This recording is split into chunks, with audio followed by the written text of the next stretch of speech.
నిజ పాద దర్శనమున నిలిచేవయ్యా నిలిచేవయ్యా నీ పాదాలే దిక్కు అని చాటెదవయ్యా అచ్యుత అవ్యయ నేత్ర దర్శనాన్ని మాకు ఇచ్చేవయ్యా ఇచ్చేవయ్యా మంచి మార్గమున మమ్ము నడిపేవయ్యా మురహర నగధర కోటి కోటి దండాలయ్యా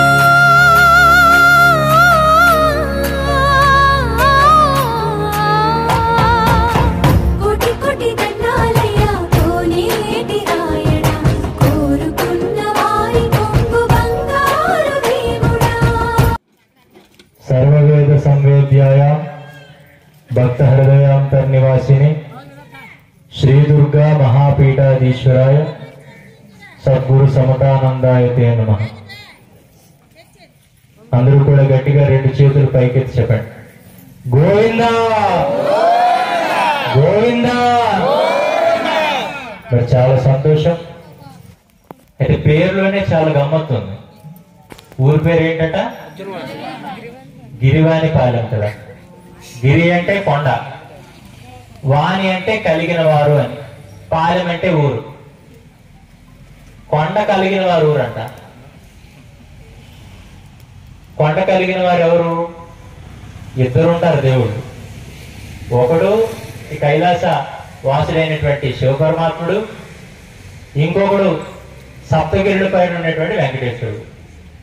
ఎప్పుడో కొన్ని వందల సంవత్సరాల క్రితమే ఈ ఊరు ఏర్పడినప్పుడే గిరివానిపాలెం అనే పేరుతోనే శివకేశ్వరులిద్దరు వచ్చి ఈ ఊర్లో కూర్చున్నారు. కాబట్టి ఈరోజు ఇంత బాగా కార్యక్రమం జరుగుతుంది. అర్థమవుతుందా? మరి అందువల్ల ఏంటంటే మన ధర్మం ఎంత గొప్పది అని అంటే మనిషిని సంస్కారవంతంగా ఆధ్యాత్మిక మార్గంలో ఒక క్రమమైనటువంటి జీవితంతో ఎదుటి వ్యక్తికి తిరిగి ఆదర్శప్రాయుడిగా మారేటువంటి అవకాశాన్ని మన హిందూ ధర్మం మాత్రమే ఇస్తుంది. 9వ 10వ నెలలోకి వచ్చేసరికి వినాయక చవితి చేస్తాం. అది అయిపోయిన తర్వాత వాళ్ళ అమ్మగారు బయలుదేరుతారు. ఈవిడ పేరు మీద ఒక నెల. అది అయిపోయిన తర్వాత భర్త గారు అమ్మగారు ఇద్దరు కలిపి కార్తీక మాసంలో. ఇది అయిపోయింది అనేసరికి మళ్ళా పెద్ద సంక్రాంతి. మరి అది కాస్త అయిపోయిన తర్వాత మళ్ళీ శివుడు రాముడు ఇద్దరు కూడా శివరాత్రి ఒకటి, రామనవమి ఒకటి. ఇలా మీరు గమనిస్తే సంవత్సరం పొడవునా పండుగలు ఉంటాయి. ఇక నెల నెల వస్తున్న కొద్ది మన ఓపికే కావాలి. ఇప్పుడు రాముడు అయిపోయాడు, తర్వాత కృష్ణుడు అయిపోయి శివుడు అయిపోయి ఇంకొకరు అంటే ఇలా ఎప్పుడు కూడా దైవ చింతనలోనే బ్రతికే అవకాశం హిందూ ధర్మంలో ఉంటాయి. కానీ కొన్ని మతస్థులకు అది ఉండదు. ఈ రోజు గిరివానిపాలెంలో ఎన్ని ఓట్లు ఉంటాయి? సర్పంచ్ గారు అక్కడ కనిపించలేదు. ఎన్ని ఓట్లు ఉంటాయి? ఎంతమంది వచ్చారు? వాళ్ళకి అడగండి ఇంటికి వెళ్ళి ఏం రాలేదంటే మనకి తెలియదా, కొద్ది పని ఉంది అంటే మనం పని లేని వాళ్ళు నా దృష్టిలో. ఏమంటే ఎక్కువ రోగ్ తక్కువ కదా కదా అంటే దానికి కూడా నేను ఇంకా చెప్తాను. ఎవరి పట్ల అయితే భగవంతుడి యొక్క పరిపూర్ణమైన అనుగ్రహం ఉంటుందో వాళ్ళు మాత్రమే తన సన్నిధికి రాగలరు. అందువల్ల ఏంటంటే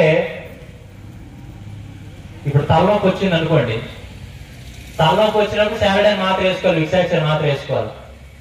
డైరెక్ట్ గా వేసుకుంటే కొంతసేపు తగ్గుతుందేమో కానీ ఫ్రిడ్జ్ మీద టీవీ మీద పెట్టుకొని నాకు తగ్గిపోతే తగ్గుతుందా? ఏమండి తగ్గుతుంది చెప్పండి. అలాగే మానవ జీవితం ఉన్న తర్వాత కష్ట నష్టాలు సహజం. మరి వచ్చే పరిష్కారం అనేటప్పుడు వెంటనే ఎవరికైనా ఒకటే గుర్తొస్తుంది, దేవుడు అంటే ఇంకా సర్వ సృష్టికర్త కాబట్టి అతను పరిష్కారం చేయగల నమ్మకం ఉంది. మన కష్టం పరిష్కారం అవ్వాలనేటప్పుడు నువ్వు దేవుడి దగ్గరకు వచ్చి కనిపిస్తే కష్టాలు తీరుతాయా, ఇంట్లో కూర్చొని తలుచుకుంటే తీరుతాయా? ఏమండి రావాలి కదా, కనిపించాలి కదా. మరి అందువల్ల ఏంటంటే ఈ రోజు అటువంటి మర్మాన్ని మనం మర్చిపోతాం, ఆ రహస్యాన్ని తెలుసుకోం. మరి అందువల్ల మాత్రమే ధేమాలు ఎక్కువ అవుతాయి. మరి ఈ రోజు ఈ కార్తీక మాసం మొన్నటికి అయిపోయింది 13వ తారీఖు. మీరు బాగా గమనించండి, ఎంత వేగంగా కార్తీక మాసం అయిపోతుందని మనము చూస్తాము. మనకంటే రెండింతలు ఆ దేవుళ్ళు కూడా చూస్తారట. ఎంత వేగం అయిపోతాయి, ఎంత వేగం మమ్మల్ని విడిచిపెట్టేస్తారు, ఆ శోభలు పెట్టేస్తారు దేవుళ్ళు. ఆఖరికి ఆ ధ్వజస్తంభాలు మనలు ఎలిగించి కాల్చేసి ఒక పెట్టిన దీపంలో ఇంకో గంట ప్రమిది పెడదట. అది ఎట్టకూడదు, పాపమే. బాగా గుర్తుపెట్టుకోండి. నిజంగా మనిషి అనేటువంటి వాడు 84 లక్షల జీవరాశుల్లో మనిషి అనేటువంటి జ్ఞానం కలిగింది. ఒక ప్రమిదిలో ఒక అమ్మ దీపం పెట్టేసిందనంటే మేమంతా కలిసే కదా జీవిస్తున్నాం, మేమంతా ఒకటే కదా అని చెప్పి నువ్వు కూడా అవసరమైతే ఆ ప్రమిదిలోని దీపం పెట్టాలా, లేదు అంటే ఆ అమ్మ పెట్టినటువంటి దీపానికి నీ ఒత్తిడి కలిపి అంటించేసి ఇగో ఈ చివరి వరకు మా కట్టెలో కాలినంత వరకు కూడా ఈ యొక్క ప్రమిదిలో ఎలా అయితే ఈ ఒత్తులన్నీ ఒకటిలా కాలుతున్నాయో మేము కూడా అలాగే మిగిలిపోతామని నిస్వార్థమైన భావంతో దీపం పెట్టాలి. అవును కబుర్లు మాత్రం ఓ కదా. మరి అదైపోయిన తర్వాత ఇక్కడ నందీశ్వరుడు మరి అక్కడ పెట్టారు కదా, మరి ఎక్కడ పెట్టడం ఆపరు, ఎక్కడ వెలిగించేసి ఆ తోకను ముట్టించేసి మళ్ళీ అదైపోయిన తర్వాత ఆఖరికి ఆ శివలింగంగా దొరికిందా పెంచి లేచిపోతాయి. టెక్నించేసి బాహుబలి సినిమాలు అటు కొనుక్కోం వాడాడేమో కానీ ఇవి అక్కర్లేదు, ఊపు తీసేస్తారు మీరు. ఇలా ఏమవుతుందట, భక్తున్మాదం పెరిగేస్తుంది కదా. కార్తీకం అయిపోయిన తర్వాత దరిదాపుల్లో రమ్మని గుడిలోకి వస్తారా? కార్తీకంలోనే దేవుడు కొనాల, తర్వాత మరి ఏమో దేవుడు డ్యూటీ దిగిపోతాడట నాకు అర్థం కదా. అంటే మనదంతా కూడా సీజనల్ భక్తి, రీజనల్ భక్తి కాదు. మామిడి పళ్ళు ఎండాకాలంలో దొరుకుతాయి, తాటి మంది ఎండాకాలంలో దొరుకుతాయి. మనుషులు కూడా కార్తీకంలో పూజలు చేస్తారు, ఇప్పుడైతే చెప్పుకోవాలి భవిష్యత్తు. నిజమేనా? చాలా మంది గమనిస్తే ఈ మధ్య నేను గమనిస్తుంటాను కదా, ఆలయాల్లోకి వెళ్ళడం, ఒక 5 రూపాయలు ఇవ్వడం, పంతులు గారు 2 రూపాయలు తీసుకొని 3 రూపాయలు ఉన్నదా లేదా పరిస్థితి. ఇంకా నేను గమనించాను, 2 రూపాయలు గెలిచి అడుక్కున్నారు బయట ఉంటారు కదా, రూపాయి నువ్వు తీసుకో, రూపాయికి ఏమైనా వస్తుంది అసలు కనీసం? అసలు వాళ్ళు చాలా తేలిగ్గా చూస్తాం కానీ వాళ్ళు అడుక్కున్నారే మనం అడుక్కున్నారే. ఎందుకు తెలుసా? ఆ ఆకలితో గుడి బయట అడుక్కుంటే మనం ఆశంతో గుడి లోపల అడుక్కుంటాం. అసలు మనకంటే వాళ్ళే చాలా బెస్ట్, వాళ్ళే చాలా క్వాలిటీ మెయింటెనెన్స్. అది కష్టమైన బతుకుతున్నారు. మనం అన్ని దేవుడు దాపు చేసి మనకు అలవాటు. నాయన తండ్రి వెంకట స్వామి, నా కూతురికి పెళ్లి అయిపోయి అల్లదే అయిపోయి, నా భర్తకి ఇది వచ్చేసి, నా కొడుకు ఉద్యోగం వచ్చేసి అల్లదే అయిపోయి ఇదైపోయి, ఆఖరికి నెల యొక్క సరుకుల కంటే పెద్ద రిక్షా తీసి ఇవన్నీ చేసామంటే 150 రూపాయలు నీ ఉండీలో. ఎంతండి? ఇన్ని చేసితే 150 రూపాయలు. ఇంకా తెలివిగా ఆ తిరుపతి వెళ్ళినప్పుడు ఇన్ని మొక్కులు మొక్కిస్తే నువ్వు ఇన్ని పనులు కానీ చేసావంటే నీకే ఇన్ని పనులు చేస్తే బొచ్చి ఇచ్చేద్దట. అసలు నిజంగా మనిషి అనేవాడు ఎలా బ్రతకాలి అని అంటే నేనేం చెప్తానంటే, దానికి ఎదుటివాడి బాధను మన బాధగా భావించాలా, ఎదుటివాడి ఆనందాన్ని దానికి రెట్టింపు ఆనందాన్ని మనం పొందాలి. అది నిస్వార్థమైన జీవితం. నిజంగా అలా అనుకున్నవాడు అయితే మనం చేయకపోయినా పర్వాలేదు, కానీ చేసే వాళ్ళు విమర్శించకపోతే చాలు. అంతకంటే గొప్ప పని అక్కర్లేదు. ఎవడైనా ఏదో మంచి పని చేస్తే ఆడు చేస్తాడు, అడిగి ఏడుకోవాలి, అప్పలకు వచ్చేస్తుంది, అర్థకు వచ్చేస్తుంది. బాగా గుర్తుపెట్టుకోండి, ఎప్పుడు అప్పుడే సంపాదించినాడు ఎప్పుడు. నిజంగా ఒకడు మాయలే చేసి సంపాదిస్తున్నాడంటే కూడా ఆ మాయ చేయడం కూడా గొప్ప విద్య. ఆడు దానికి ఎన్నో పాటలు పాడుతున్నాడు, కానీ అది కూడా నీకు చేత కాకుండా సోమరిపోతులా మాట్లాడతాం. ఇది మంచి పద్ధతి కాదు.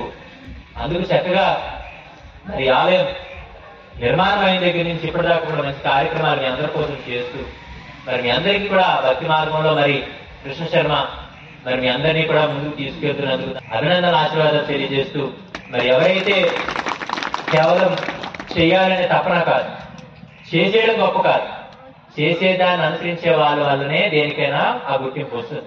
ఈ రోజు ఇంత కార్యక్రమం చేసి మీరు అందరూ లేకపోయారు అనుకోండి, ఏమవుతుంది? ఆ గొప్పలు చేస్తాను ఎవడొచ్చాడు లేదు కదా. జీవానిపాలెంలో ఉన్న ప్రతి ఒక్కరు కూడా ఒక భక్తి కుసుమాల వెంకట స్వామి సేవ చేసుకుంటున్నారు. కాబట్టి మీ అందరికీ కూడా ఆ యొక్క భగవంతుడు ఆ పరమాత్మ ఆశీస్సులు ఎల్లవేళ సర్వకాల సర్వావస్థలు ఉంటూ మీ ముఖాల్లో కళ చెదిరిపోకుండా, ఆ కంటి నుండి చెమ్మ రాకుండా ఆ దైవం మిమ్మల్ని అనుగ్రహించాలని మరొకసారి తెలియజేస్తూ మీ అందరికీ ఆశీర్వాదాలు తెలియజేస్తూ సెలవు తీసుకుంటూ జై హింద్. ఇప్పుడు మాట్లాడింది ఏం పెద్ద విషయం కాదు, మహాతో అరగంట మాట్లాడి ఉంటాను. చిన్నస్వామి కార్యక్రమంకి వెళ్తే 2-3 గంటలు మాట్లాడడమే పని. మాటలే కాదు, పాటలు కూడా ఉంటాయి. రెండోసారి గిరివానిపాలెంకి వచ్చేటప్పటికి మనం కూర్చోకూడదు, ఆడాలి. నేను పాడాలి, మళ్ళీ తర్వాత కార్యక్రమం అంత బాగా జరగాలి. జరుగుతామా? ఏటో గట్టిగా 2 చేతులు పైకెత్తి గోవిందా గోవింద. గట్టి చెప్పాలా, ప్రసాదాలు ఉన్నాయి కదా. గోవింద. భారత్ మాతా की, सनातन धर्म की, गो माता की, गीता माता की, गंगा माता की, గిరివాడిపాలెం గ్రామంకి, వెంకటేశ్వర పంచాయతీ దేవాలయానికి, కార్యక్రమం చేసిన వారందరికీ, ఆచరణ మీ అందరికీ, ఎంతసేపు మీ తల కట్టిన నాకు కూడా. జై హింద్.